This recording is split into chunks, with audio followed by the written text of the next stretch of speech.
Star Wars The Rise of Skywalker is now just 19 days away from its official release by Disney, Lucasfilm, J.J. Abrams, and even creator George Lucas. That is all set and ready to end the Skywalker saga and the sequel trilogy itself. This is Mike Zero. Make sure to subscribe if you're new to the channel for future Star Wars content. Now, one thing about Episode 9 that a lot of fans are very worried about, or apathetic towards, or very excited about is, of course, exactly how J.J. Abrams is going to utilize the entire movie and exactly how it's going to tie into the prequels and the originals of the entire Skywalker saga that started back in 1977 by George Lucas. Now, we do know that Disney and Lucasfilm went through many different changes and adjustments of this film during the months of August, September, and October when they were completely resetting the tone of this movie in order to cater to a general audience. And with that being said, a lot of fans are very worried on whether or not these are good or bad decisions on Disney and Lucasfilm's part. In my own opinion here, this is a very bad decision by Disney and Lucasfilm involving the final scene of The Rise of Skywalker, specifically for the core characters of this movie. Now, specifically, what's really intriguing about all of this is that it's explained that through many of the reshoots and rewrites, Disney and Lucasfilm went through many changes and adjustments to the second and third acts of the film. It said that these major changes had to do with Disney and Lucasfilm wanting a different change to the second and third acts of the movie and to reset the tone of the film during the rewrites and reshoots of the movie. It's explained that the final scene of the movie was significantly changed during this process by Disney that would restructure the tone of the film in its final segments. In the final scene of the movie involved a scene in which the character of Luke Skywalker's Force Ghost originally would watch over both Ben Solo and Rey alive and well, where he would be alongside the Force Ghosts of Anakin Skywalker and Leia as well.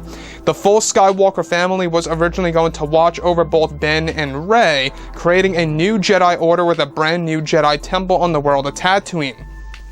However, during the adjustments to the film, this scene was ultimately changed and deleted as well to create a different tone for the film's ending, where originally it said that the final scene was going to include a scene in which Luke would guide Rey to building her own lightsaber from scratch by pieces that she would salvage from the world of Batuu. However, that scene was also deleted, where now instead of Rey developing her own lightsaber from scratch, it's noted that Rey rips apart Anakin and Leia's lightsabers into pieces and fuses it into a brand new lightsaber hilt, creating her own saber that ignites a yellow blade this time.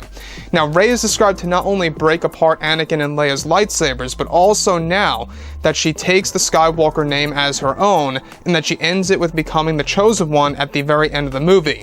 Essentially, Rey is a Palpatine by blood who becomes the Chosen One at the end of the film and begins to take on the legacy of Luke Skywalker.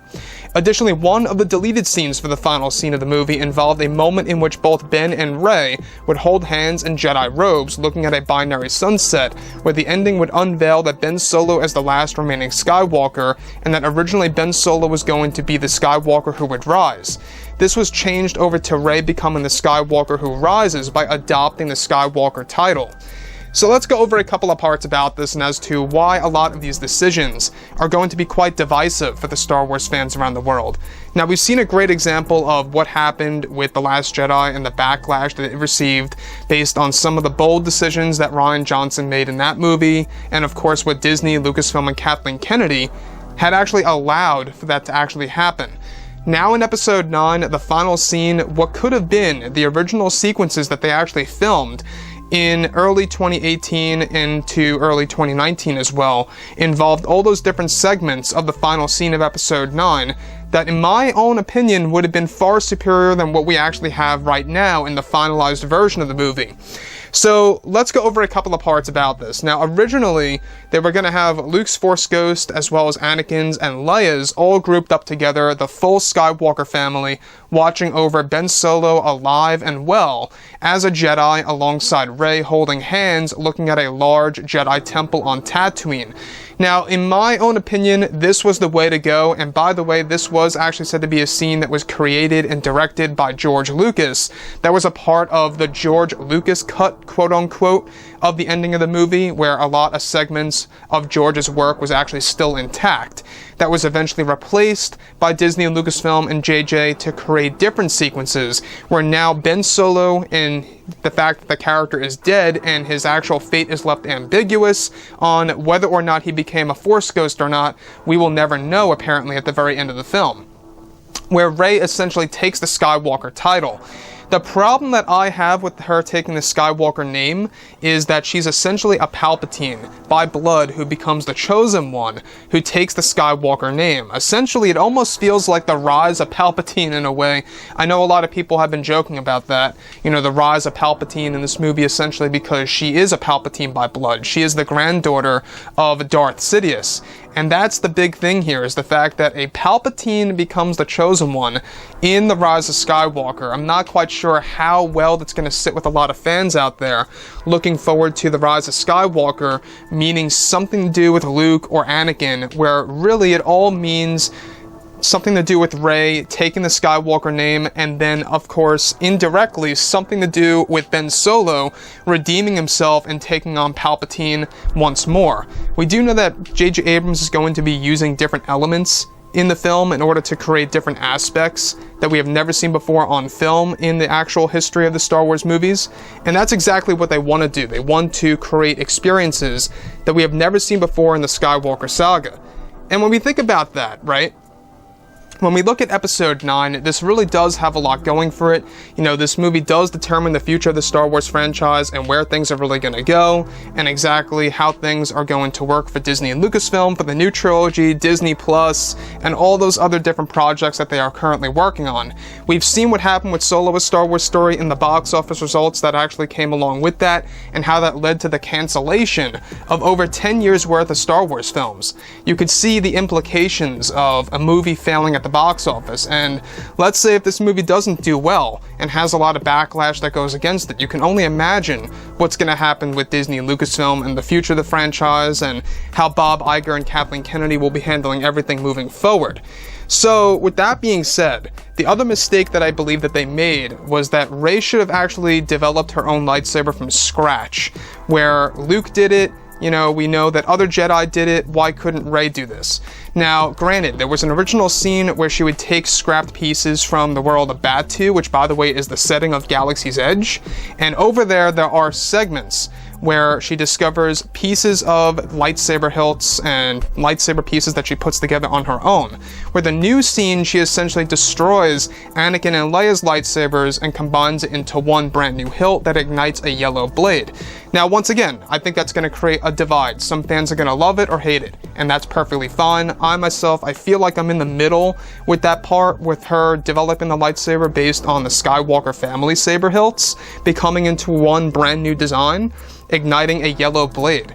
Now, I'm not quite sure how, Disney and Lucasfilm came to that decision.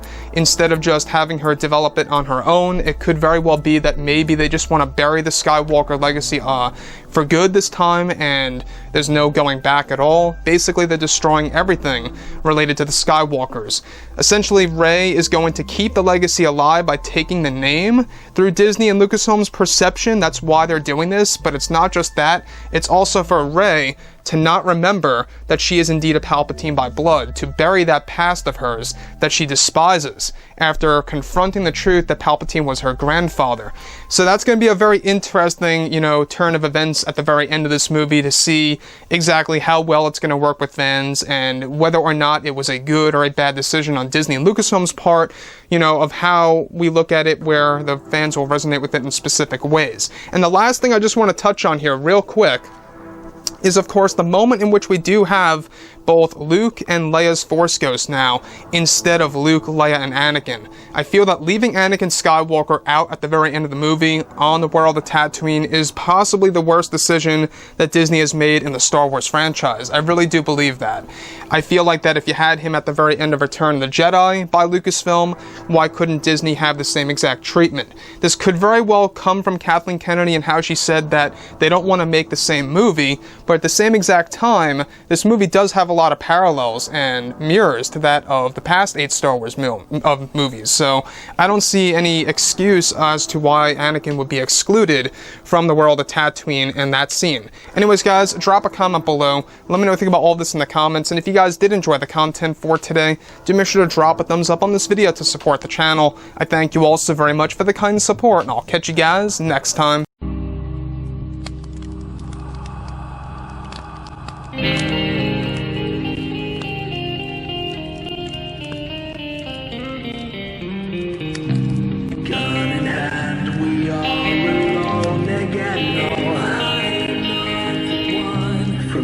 to moon, we hear them once again.